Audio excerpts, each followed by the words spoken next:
விசுவாசித்தால் தேவனுடைய மகிமையை காண்பாய் என்று எழுதியிருக்கிறது. அவர் நம்மை காண்கிற தெய்வமாய் இருக்கிறார். அவரை நம்ம காக்கிற தெய்வமாகவும் இருக்கிறார். ஆகார் வனாந்திரத்தில் இருக்கிற போது அந்த ஆகாரே நீ ஏன் அழுகிறாய், எந்த மனுஷனும் கேட்க மாட்டார். ஆண்டவர் பார்க்கிறாரு, அவர் பார்க்கிற தெய்வமாய் இருக்கிறார். அதனால்தான் அவர் கேட்கிறாரு, ஆகாரே நீ ஏன் அழுகிறாய் என்று. அப்போ சொல்றார், ஆகாரே நீ கவலைப்படாத, உன் சந்ததியை நான் பெருக செய்வேன் என்று சொல்லுகிறார். ஆமென். அப்பொழுது ஆகார் சொல்லுகிறார், நான் கண்ட தேவனை நான் கண்டேன், ஏனால் அவர் காண்கின்ற தேவன். ஆமேன். இன்னைக்கு நீ உன்னை பார்க்கலன்னு நினைச்சு உன்னை பார்த்துன்னு தான் இருக்கிறார். ஆமேன். நீ உன்னுடைய கஷ்டம்லாம் அவருக்கு தெரியாதுன்னு நினைக்கிற, அப்படிலாம் கிடையாது. அவர் ஆண்டவர் கஷ்டத்தை பார்க்குற தொட்டு தான் அதிலிருந்து விடுவிக்கிற தேவனா இருக்கிறார். ஆமேன். நீ எத்தனை முறை படுக்கையில் அழுதிருக்கிற, ஆண்டவர் அதற்கெல்லாம் ஒரு நாள் துருத்தியில வைத்திருக்கிறார். அதற்கேற்ற பலனை அவர் தருவார். நீ இன்னைக்கு கண்ணீரோடு விதைக்கிற, ஒரு நாள் கம்பீரத்தோடு அறுக்க செய்வார். ஆமேன். என் தேவன் அதிசயங்களை செய்கிற தேவன்.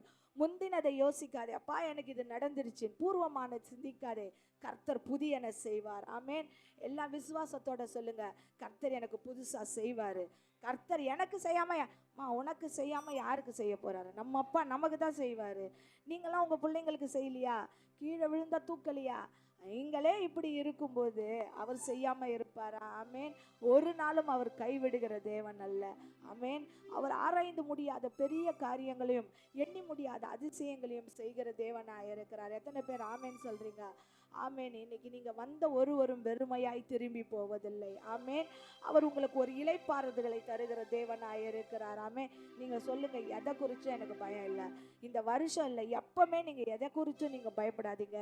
ஏன்னு வச்சுக்கோங்க, கர்த்தர் மேல் பாரத்தை வச்சிருங்க. நீங்க சுமக்காதீங்க. அந்த பாரத்தை நீங்க சுமந்தீங்கன்னா அது பெரிய பாரமா இருக்கும். நம்ம ஆண்டவர் மேல வைக்கும்போது ஆண்டவர் அதை சுமக்க போதுமானவராக இருக்கிறார். ஆமேன். என்னென்னப்பாவே இருப்பவரே ஏசையா, உங்களை நினைச்சாலே உள்ளமெல்லாம் துள்ளுதையா. என்னென்னப்பாவே இருப்பவரே ஏசையா, உங்களை நினைச்சாலே உள்ளமெல்லாம் துள்ளுதையா.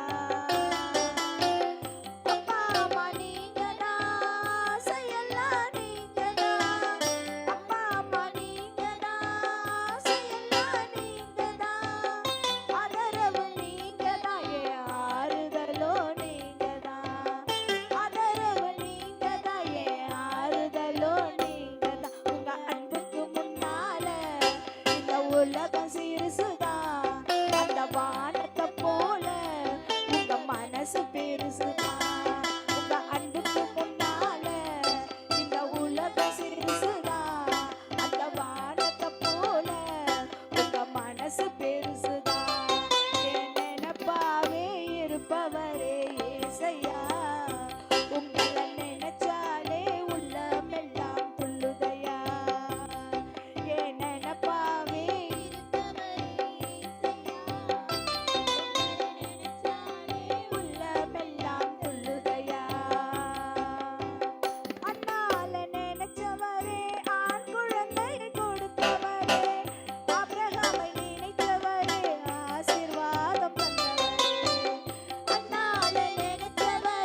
செலுத்துவோம்.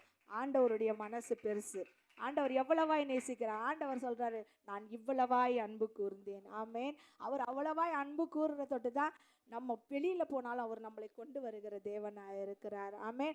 நம்ம அவளை விட்டு விட்டு விலகி போனாலும் ஆண்டவர் சொல்றாரு, தம் பக்கமா எழுதுகிறார். ஆமேன். அதனால தம்மிடம் ஒருவரையும் அவர் என்ன பண்றதுல புறம்பே தள்ளாத தேவன். ஆமேன். நீ எப்படிப்பட்டவனாய் இருந்தாலும் சரி, உன்னை திருத்துகிற தேவன் அவர்.